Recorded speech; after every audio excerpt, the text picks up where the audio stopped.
like thicker than a Kardashian.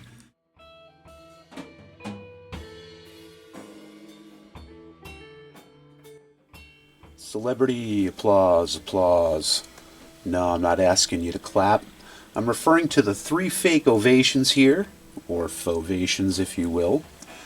All 3 are in desperate need of a cleaning and a restringing.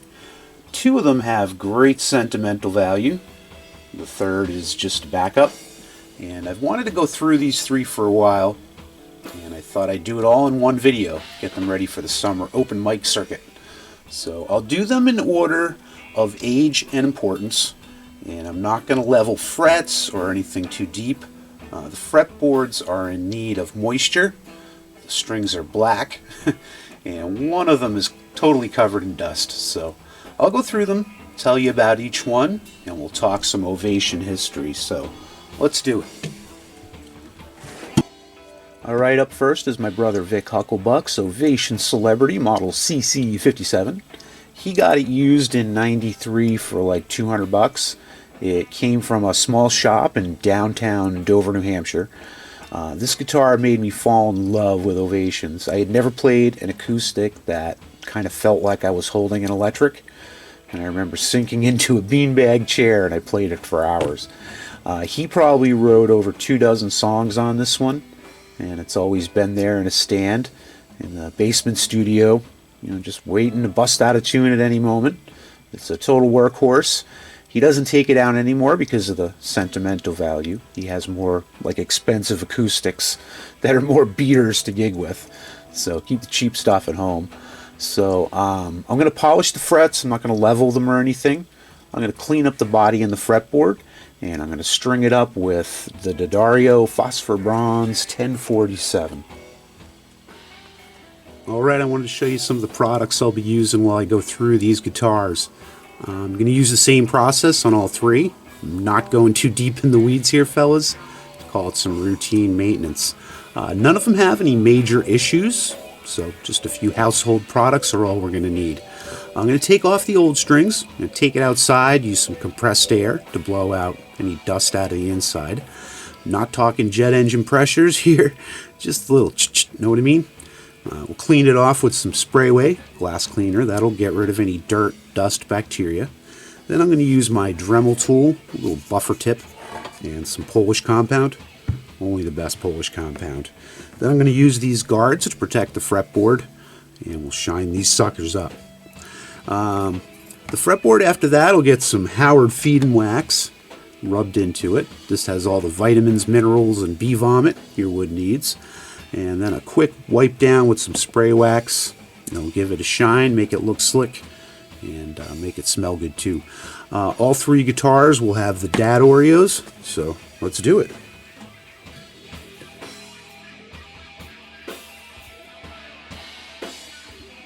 So Ovation was founded by Charles Kaman. He worked as an aerodynamicist at United. He was way into helicopter design. In 1945, he founded a helicopter design company called Kaman Aircraft. They expanded into nuclear weapons testing, commercial helicopter flight, developing and testing of chemicals, and helicopter bearing production. In the 1960s, financial problems from the failure of its commercial flight division forced it to expand into new markets, such as entertainment and leisure. Kaman was an avid guitar player, became interested in making guitars. So in 1964, he put together a team of aerospace engineers and technicians to work to invent a new guitar. The team spent months building, testing prototype instruments. Their first prototype had a conventional dreadnought body, but they used a thinner synthetic back, and the seam joining the sides to the thin back, that was prone to breakage. So the engineers proposed a synthetic back with a parabolic shape, and they realized that the parabolic shape produced a desirable tone with greater volume than the conventional dreadnought. Then they looked for a substance that could be molded into a bowl-like shape.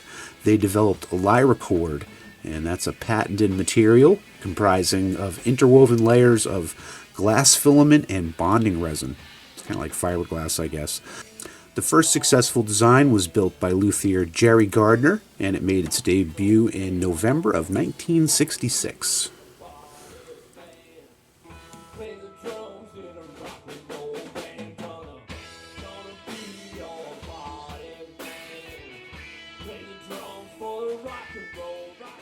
All right, up next is my celebrity applause. I bought this brand new from Musician's Friend in 1995. I was trying to find something like Vic Hucklebuck's Celebrity that we saw earlier. It cost me $2.50 on sale, and I beat this thing senseless. I wrote over like 60 good friggin' songs on this, and at some point in the early 2000s during a winter storm, we lost power for a week. There was no power, no heat, and I didn't notice until a few days later that the bridge like popped off and took the finish with it. So this was my fix on the finish after I secured the bridge. I did kind of just glue it back down. I really didn't know much about guitars at the time and how I should have approached that repair, but I just wanted to get it back in action at the time. So that was my fix, and then around here is a sheet of cork that I cut to cover up the chipped off black paint. It's starting to shrink a little bit right here, and you can kind of see where the paint's missing. But it's straight and secure, so I'm going to leave it. Same thing on this one, clean, polish, new strings.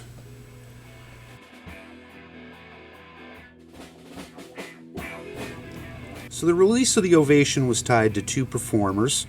The first one was Josh White, who received the first signature guitar made for an African American. He was the first official Ovation endorser. And the second was Glenn Campbell. He played the Ovation Balladeer in 1968 on his variety show, The Glenn Campbell Good Time Hour on CBS. Ovations were also heavily featured in the Partridge Family. I remember seeing them there too. Looking at a list of famous players, some of my favorite musicians play Ovations, but real Ovations though. There's Paul Simon, yep. Melissa Etheridge, yep. Steve Lukather, heck yeah. Kevin Cronin, Sheryl Crow, Nancy Wilson, huge influence on me. Al Di Meola, Cat Stevens, Bob Marley. And it seems to be the choice of like guitar gods to play Unplugged too. You can look up pics of dudes like Ed and Vi and Page and Knopfler, and I already mentioned Di Meola and Lukather. And, you know, I always get Bon Jovi vibes from the ones with the bubble holes.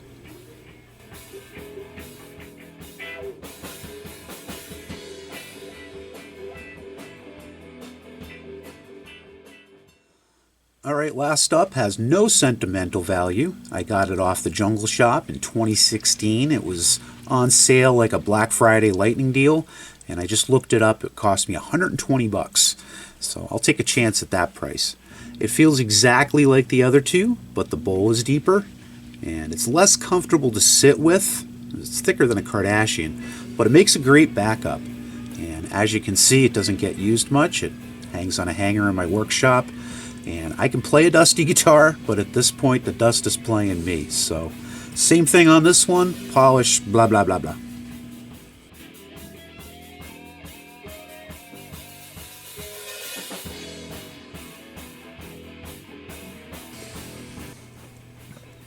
So Ovation has two lines of entry-level guitars. There's Applause, which is the lowest cost line, with mainly laminated tops, and those are imported from China.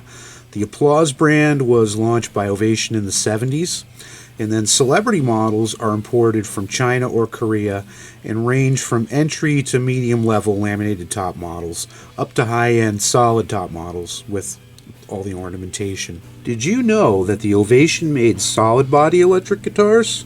Yep, early to mid 70s there was the weird ass shaped Breadwinner, the Viper, which was kind of a Les Paul shape, and my favorite, the Preacher. It had a double cutaway. These were just as comfy playing-wise as the acoustics. And fun fact, the Breadwinner was used by Ace Frehley on the first Kiss album.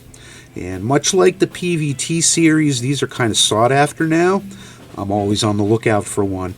In fact, I missed Viper at the last flea market I went to. I saw the case, my eyes lit up, and dude says, "That's sold." Shit. So check them out.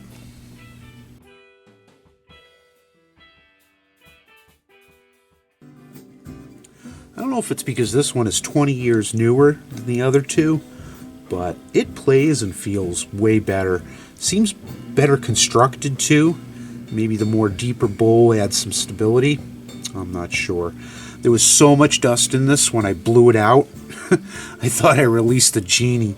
I was preparing my 3 wishes. But alas, I just sneezed.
All right, 3 for 1, 2 fills them up, 1 to rule them all.